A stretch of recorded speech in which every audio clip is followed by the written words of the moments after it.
Welcome everybody to Crypto Rosetta. My name is Savage. Today we're going to be having a look at AGIX. Let's get into it and see what's going on. There are a couple of ways that I've been looking at this count. Now, the original way we were talking about this was treating this as 1 and 2 into here, looking at this as a 3, looking for this as a 4th wave. And we did actually come down and hit this 50% quite neatly. We didn't invalidate by crossing this wave 1, and we've actually had this move to the upside. Now, our target that we were looking for off of this yellow box was actually higher up here. Now we've come and we've actually hit into this target already. Now the problem is that we don't have good structure here to the upside. So at the moment what it looks like is we just have a 3-wave move, and if this is a wave 5, what we'd be expecting is to see another 4th and a 5th to the upside. Now within this idea, the way that I would be treating this 5th wave would be something along these lines here, where actually we have this as our wave 1, we look at this as our wave 2, and we've moved past this 1.618 level. Now, the internals here are suggesting that potentially this could be already completed. And what I would be looking for more evidence of this is to actually see a more substantial wave 4 developing. Invalidation of this idea of a wave 4 would come by crossing this 36-cent region, and that would be this wave 1 high over here. So if we do see price come back down here, the most common target area would be between 73 cents and this 49.64. This 0.382 has a nice confluence with the lower end of this 4th wave here. So we'll be keeping an eye on that if we do start to see price looking to come back down into these zones. If we do find support here, then what we would be looking for would be an additional push to the upside. Moving off of this 59-cent region would give us a target of here between this 147 to this 118 level. So I'm going to be keeping an eye on that. If we do see this play out, this could then align with this actually being a completed 5-wave move to the upside. And this would mean that we would then potentially have a deeper retracement to come, where this whole move becomes our wave 1. We get a 3-wave move to the downside, more than likely looking to come and test this area of this 4th wave, and then look for that continuation to the upside afterwards. Now, the other way that we could argue that this has actually taken place here is that this move could actually be said to complete into this point here, treating it as a WX and a Y, ending with a Y wave triangle. Now, the idea here would be much the same. We would be looking at this potentially then as a 1-2. Now, the difference between this is either this could then be A, B, and C, where our 1-to-1 target is actually here at this 429. The 0.618, also an interesting target, is sitting at this 121. So I'm going to keep an eye on this. If we see something like a 5-wave move that does this, we need to just be very careful that this either this move here could then become a wave 2, and then we see 3, 4, 5, or alternatively this could just be ABC, and then we could see a more corrective move back to the downside again, looking to possibly test some of these lower ranges. Now within this, for confirmation, we'd need to see this 1.618 projection, which is currently sitting here at this 32.93. Now, if we're going to see something like this, it is possible that we could just start to extend out here, where this becomes 1, 2, we get another 1, 2, and then we see 3, 4, 5, 4, and 5, and then basically that would push us up into these levels. It is also, however, possible, what we could see is that this could become 1, 2, 3, 4, 5, we get a wave 2, then we get 3, 4, and 5, and that would then become our wave 3, and then looking for that continuation. So the key thing here is, as long as this wave 2 low holds here at this 1584, we can look at the potential of this looking to trend. If we start to lose that zone, it becomes less likely, unless we're going to see something like this, where we actually get a diagonal pattern developing here, where we get a contracting wedge shape to the upside before getting a break to the downside, and then looking for that continuation up at a later point. Now, within this idea of seeing this 3rd wave or the C wave play out in this manner, there's a couple of ways that I've been looking at it. Now, I'm going to just come in a bit closer here. Now, what I would be saying is that obviously we're looking for this C wave or this wave 3. We can see that there is potentially a good confluence here between the top of the channel and the 1-to-1 levels. Going to keep an eye on that. If this is a wave 3, like I said before, this could be effectively 1, 2, 3. We would be looking for a wave 4 to the downside. Once again, 73 to this 49. That's going to be our typical area we would be looking for. And I'd be looking for something comparable to this wave 2, looking for potentially a flat or a triangle or something more complex over here, and then looking for this 5th wave to the upside. After that, what we'd then be saying is that if we do complete in this 147 to this 118 level, we'd then be looking for the potential that this becomes 1, 2, and we'd be looking for this retracement to this 382 to the 786.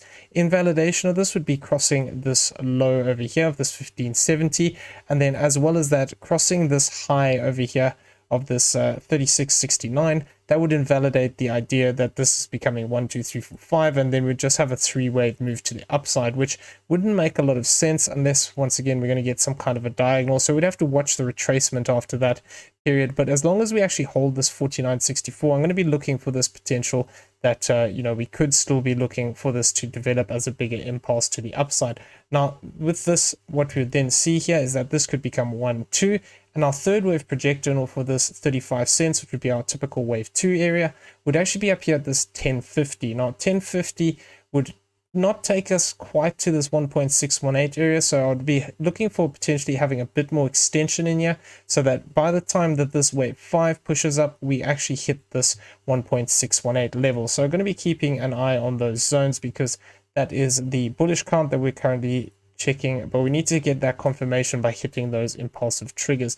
Now, this is another way that we could be looking at the structure here, treating this as 1, 2, and then saying that this internally is another 1 and a 2. Now, this would allow for a deeper correction. Invalidation of this would be this low here of this 2377, and what we'd be looking for here is, instead of having this as 1, 2, 3, 4, 5, and then having a retracement, we'd have this as 1, 2, 1, and then we'd get a retracement again in a wave 2, and then look for 3, 4, 5 to the upside. Now, the most common areas that we look for here is between the 50% and the 786, but I'm actually going to go ahead and throw on this 382 level, because this has a good confluence with these highs. Now, sometimes in a wave 3 we can actually see shallower retracements, so this 5831 is an area to watch, in my opinion, if they're going to see something like this. It will be hard to tell which it is, which of these counts is in play though, because if this is 1, 2, 3, 4, and we're looking for that 5th wave, that could also align with coming to this 382 area. So the key thing here is going to be what happens next. If we see price push up in a 5-wave structure that finds support again, we could actually start to see this extend up. Now, confirmation of this would only come by pushing up towards this 442 level off of a retracement down into this 0.618. If we do move up higher, this would also push this target up higher. So 630 would be off of this 382. So I'm going to be keeping an eye on that, potentially seeing whether we're going to get some extension within these waves. Now, it is always possible that we could also get something like this, where this is 1, 2, we get 1, 2, and then we get 3, 4, 5, 4, 5, and it just pushes up directly like this, and it starts to get starts to go parabolic. The key thing with that idea though would be that these lows shouldn't be broken, this 5986. So if we maintain that level, we could see this develop as 1, 2, we get 3, 4, 5 again, and then we'd be looking for an additional 4th and a 5th, which would then look to actually push us up for this 3rd wave directly without seeing this bigger retracement to the downside first. Now, some interesting levels to keep an eye on with this would be treating this as 1, 2, looking towards this zone of this 4.618. That would align quite nicely with the blue count here. If we move up directly, then it just needs to be that 1.618, which has already been hit. So other targets would be this 168 level over here. That would be an interesting area to keep an eye on if this does just continue to push up here and we don't get a retracement at first. If we do hit this zone, then I would be looking higher up for possibly some of these higher targets here. Now, as always, we need to just be aware that there is also the possibility here that we could see a more corrective move here. So we need to just be careful that we don't, just dismiss this bearish count that is still technically possible here. All we have is a 3-wave move to the downside here, and if we actually take it into this point here, or this point here, really, it doesn't really matter too much. We could still see something like this as an A, B, and a C. This does change the target slightly. If we take it from this low here, this A wave target for 1-to-1 would be $3.07. However, we are also in between this 618 and this 1-to-1 level already. So if we did see something like this where we get 1, 2, 3, 4, and 5, this could actually align with the idea that this could just be a C wave, and that C wave target could possibly push us up to this 135 to this 198 area. This would be an interesting zone if it's going to fall short, because we have the 854 and the 786 in that zone. So I would be watching those levels if we do see price move up in there. What we need to be careful of is what happens next. If we just have this as a 3-wave move to the upside and we fail to hold the support of this low here of this 1580, we could actually start to develop 5-wave structure to the downside. If we do, we're going to have to watch the retracement here. If we can't break back above this high, we need to be very careful of that possibility of having a 3rd, 4th, and a 5th wave, which could then technically push us back down towards these levels here of this 1-to-1, pushing up towards this 6 cents 79. And alternatively, we do also have lower targets here of this 1.618, which would be here at this 0.1064. Now, if this is a flat, we would be expecting it to actually push past this low because it pushed up above the high. So that would be the first thing that I'd be looking out for. But we also need to be aware that if we're going to get something like a running flat, what we can get is that this 5-wave move can actually just finish short of this 1-to-1 and it doesn't break these lows. And we could rather look for the possibility of a move back into this 618 area to the 786. So we're going to be monitoring this. If we fail to continue to hold the bullish structure to the upside, this is something that we need to be very careful of, especially if we start to see 5-wave moves to the downside developing. So for the time being, I am looking for this potential of a continuation up as long as we hold this 49645.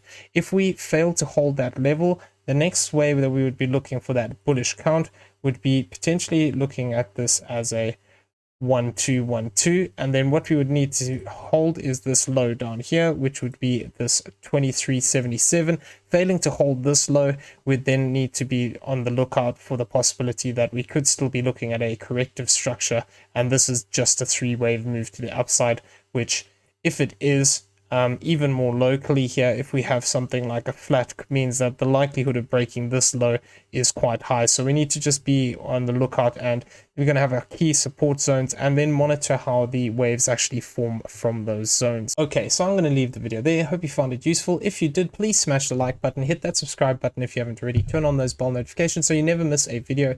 Leave us some feedback down below, and also in the description you'll find a link to the Discord. Come check it out, it's free to join. Everyone have a great day. We will see you in the next one. Take care.